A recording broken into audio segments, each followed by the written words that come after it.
Hello, my beautiful friends. I'm your host, Leah Cari. And I'm Carrie Kenzie. Welcome to iShft Happens. Discover the leader within. This podcast is designed to disrupt the way you live, lead, and love. At iShft, we challenge traditional narratives and believe that inner wisdom is the key to every decision. Are you ready to explore a new paradigm of both living and leading?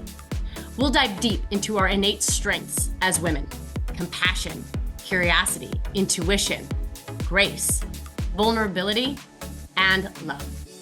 The shift, it's about to get real. Rediscover the power within and transform your life. Stay tuned.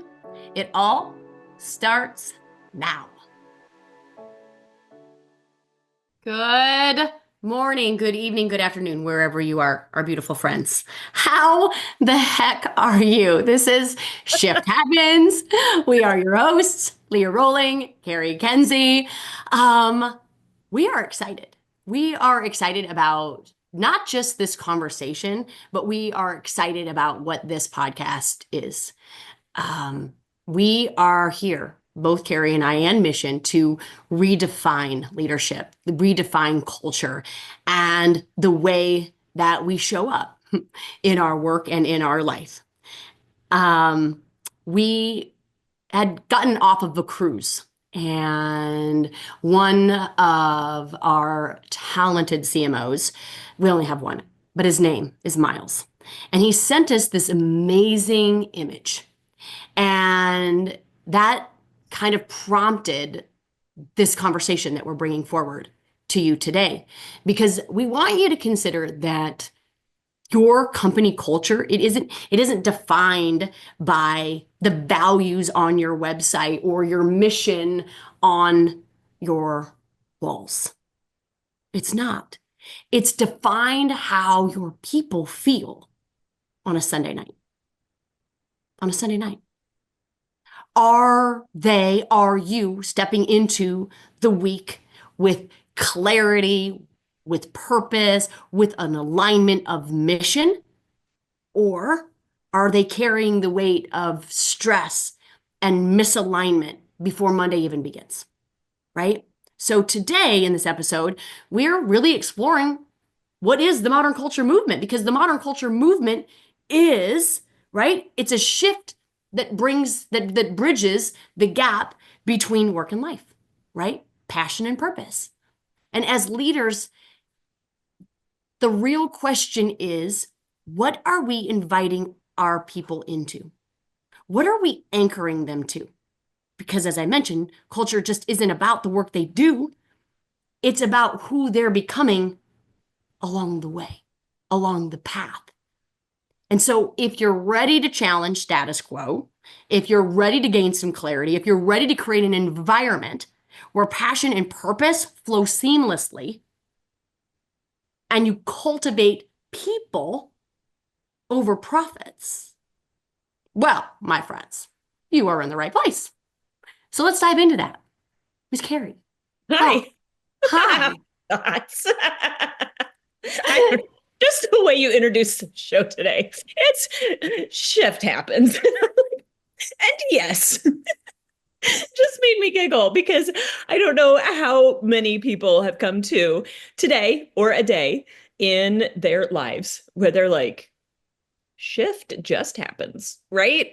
But how do you navigate? How do you navigate in it? That's really the curiosity. That's, I think, what we continuously are called to bring forward. You know, when you bring up this element of culture, we were sitting on the cruise last week, and our beautiful COO, Jeanette, was sitting next to me, and she just jotted down in her book, like this little, call it a parable, this little whatever. And she said, because you look at leaders, right?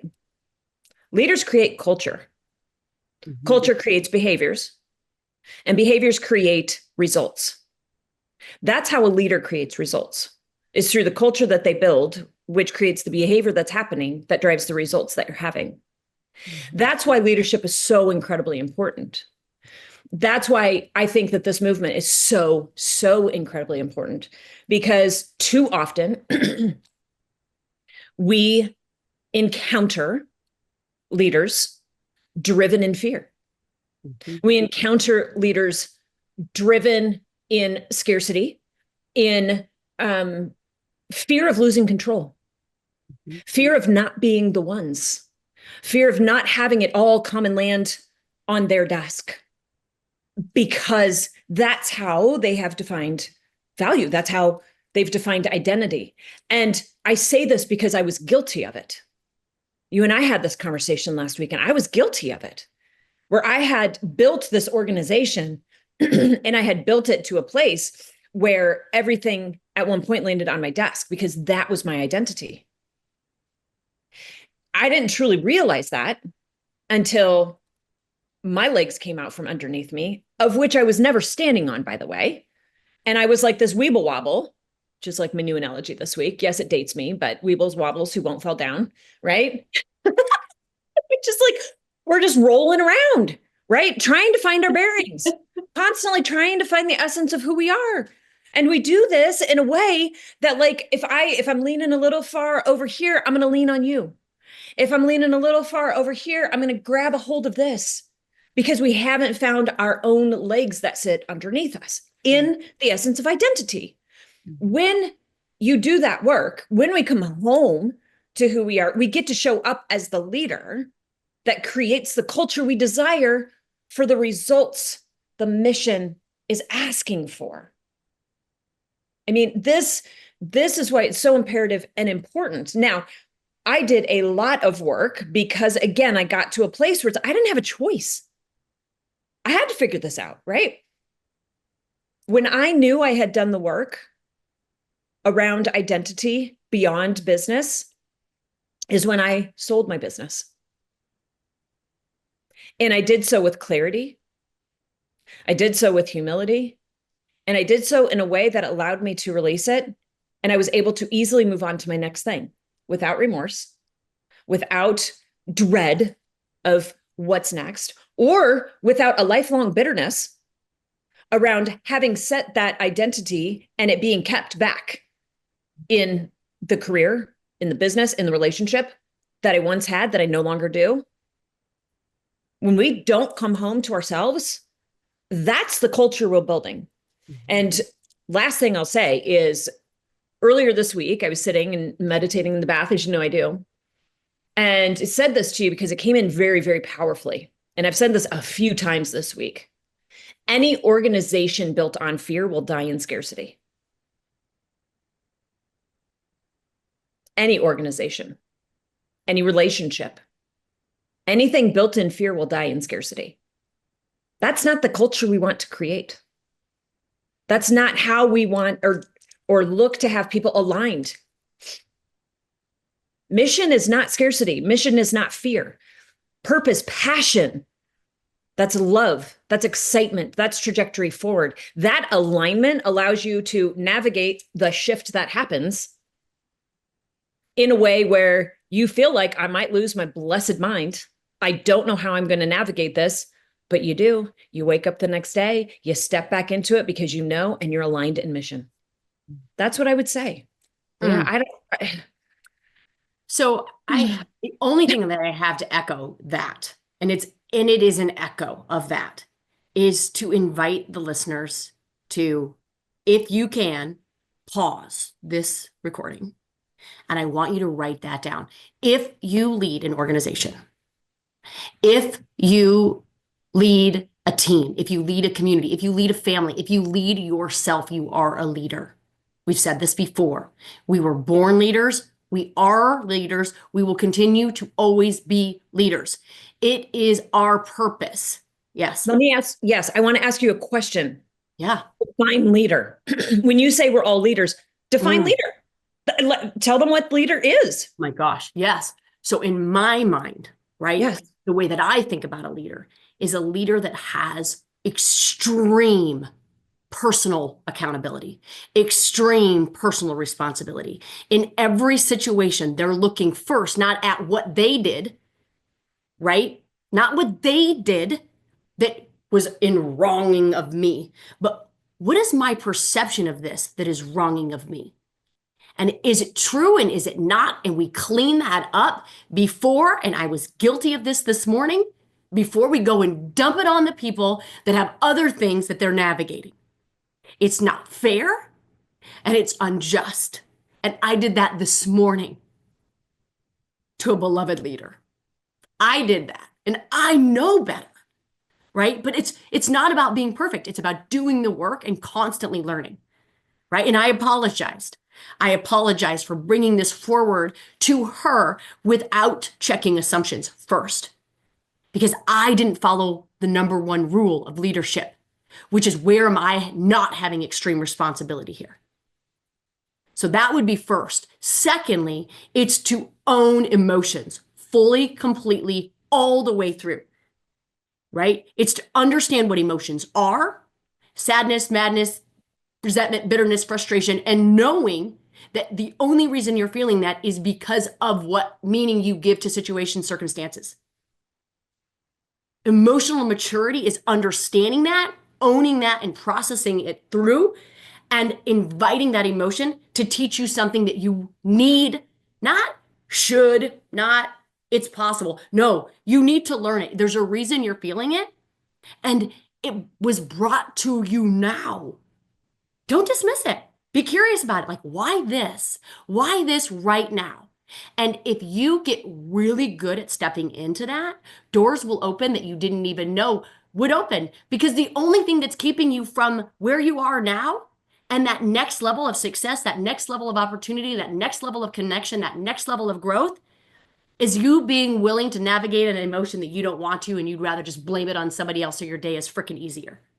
That That is leadership. Leadership is owning that and taking extreme responsibility of whatever is happening, right? It's when we navigate problems in our organizations, in our families, in our life, there are typically two reasons why there's a problem. That first problem, the reason is because of you, right? It's me. And I used to be frustrated that that was the answer. But I want you to consider it a superpower. Because if I'm the problem, guess what else is possible? I'm also the solution, right? So if you're having problems in your organization, you are it. You just are. Search for it, look for it, find us. We'll help you navigate it in love, in curiosity, not in blame or shame. And then the second thing is, if it's not you and you've done your work and you've checked it, which means you've asked for feedback and you welcome the feedback, meaning you don't discount the feedback as a perspective check that doesn't align with your perspective. It's that you ask yourself, how can I be wrong in the perspective that I'm bringing forward? And how is it that their perspective could be right?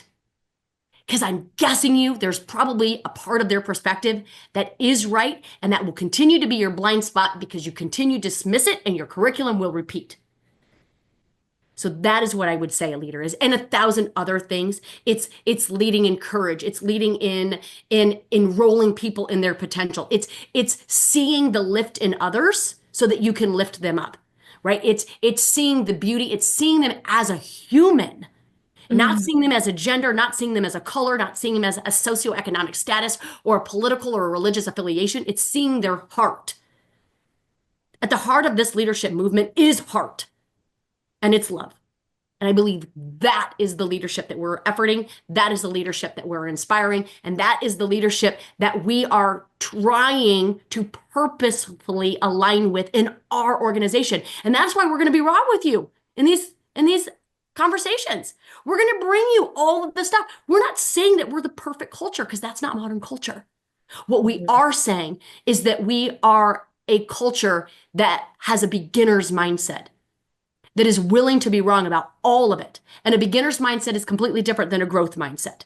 We can all be growth minded and want to grow, but a beginner's mindset is different because I believe that when you are growth minded, you are growing in ways that align with what you know. And all that happens when you do that is you're just supporting more of what it is that you believe. How's that working? A beginner's mindset is in asking you to consider that you've been wrong about all of it from the very beginning. That's what I would say a leader is. I mean, just mic drop. Can we just end there? When you get Leah going, I was just like, what is happening? This is so incredible, which is just you. Like, this is just you, right? But it's just, what do you even add to that? You're so right in it. And that's the challenge that we call forward within ourselves and within our own culture. It's just that idea of personal accountability, self awareness, Oh, right? And autonomy. Like these are the core things. yeah. And it doesn't mean I have to be directly leading somebody else because I'm leading myself every single day. Every single day. And how I show up is how the world experiences me. Mm. We talked about this last week when we facilitated these workshops on legacy and on possibility and all of the things. Like the way you show up on a daily basis is the legacy that you're leaving. It's the legacy that you're living, Yeah. right? And if you have the inability in this moment to show up in a way that brings forward curiosity around your emotions, around your experiences, around what it is that's happening within you and the reality that you're experiencing, you will continue to go down a path of repetition where your life never changes. It just looks a little bit different than it did the day before. And that's the experience that others get to have of you, right? Is just this rinse and repeat and this rinse and repeat. And when you do that, there is no abundance, there is no possibility, there's no fullness of capacity. Mhm. Because the only thing that I'm looking at in those moments is what is sitting right here, right in front of me, not within me. That's the problem. Presence is within, Yeah. right? Not reacting to all the things that are happening around. And so as you so beautifully articulated, that's what leadership is. That's where I think in the very beginning, when they say leaders are made instead of born, leaders are made because you feel like you got to have an army behind you to lead. Leaders made in that way because you got People that follow you. Yes. people that follow you, right? That's Yep. how a leader's made. No. No. A leader is somebody who's standing behind that has the ability to stand up and say no. This isn't aligned with the mission. This isn't what we were meant to do. This isn't aligned in love. No. That's the leader, not the person who's standing out in front. No. Because the person standing out in front can't even see what's happening behind them, Oh, right? right.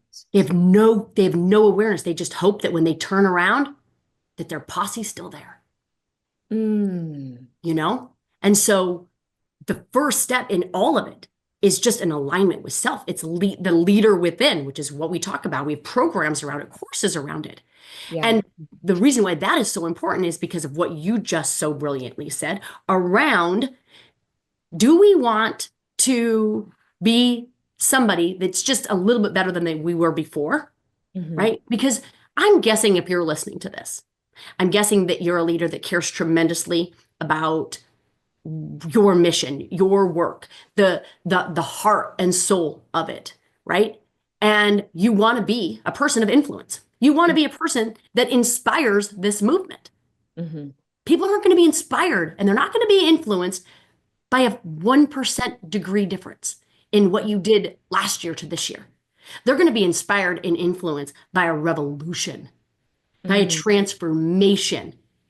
And you have to begin to believe that that's possible for you, right? Because what I've found to come and know is that people don't need, right, to believe in what I believe in. No. But what they have to believe is that I believe in it. Yeah. And if they believe that, if they believe that we believe what we're doing, right? To Mm-hmm. the heart and soul of everything that we talk about in every waking moment and sleeping moment Mm-hmm. of our Yeah. days, then that's influence, that's inspiration. So we'll ask you, right? Do you believe? Do you believe in your mission? Mm. Do you believe what's on the walls? Do you follow your own values? Do you follow your own principles? Do you live by them? Do you lead by them? And do you check in with yourself to ensure that you do and that you are and you course correct when you're not? I didn't say if you're not. I said when you're not. That's called grace that we give ourselves when we fall short of who we know we can become. Mm-hmm. That's the grace that I extended to myself this morning. Mm-hmm. Right? When I went against my own leadership rules. Mm-hmm. Mm-hmm. Right? So just ask yourself, do you wake up and are you fully aligned with your belief for your mission, for the promise of your business, for what it is that you believe that you are here to do? Mm-hmm. And your only work to do is to realign if you're not with that belief. That is what drives a culture. And to what Cari said before, this is something that you should write down if you haven't. Leaders create the culture. They do. If you're a leader, you are responsible for the culture you're creating. What culture are you creating? You need to know what it is. Mm-hmm. Culture creates behaviors, right? Actions, what happens, what doesn't happen. You look to the culture, you trace that back to the leader, and then the behaviors create the results. So as a leader, it comes back to what I said. You are the one responsible for the results in your organization. It's not your people, it's not your process, it's not your system, it's not your tech. It's you. And it's the best news that we can give you because you have the solution. I love it.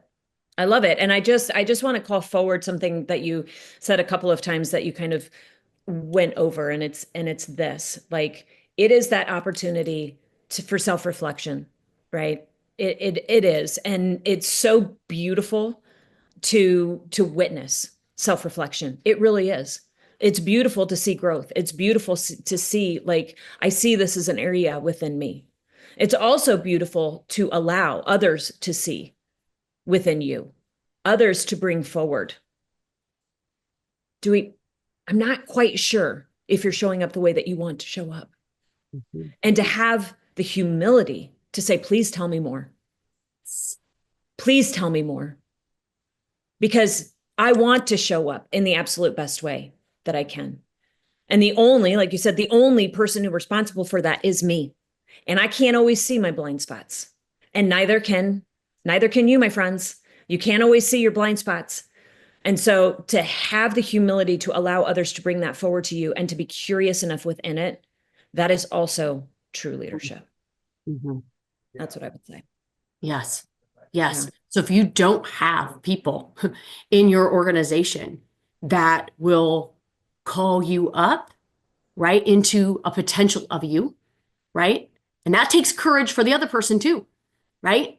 If you don't have that culture, that's the modern culture. That's what we're looking to infuse within your teams and within your own leadership so that you always have a feedback loop for growth, a feedback loop for potential, a feedback loop for you to step into the capacity of you because you're not done yet.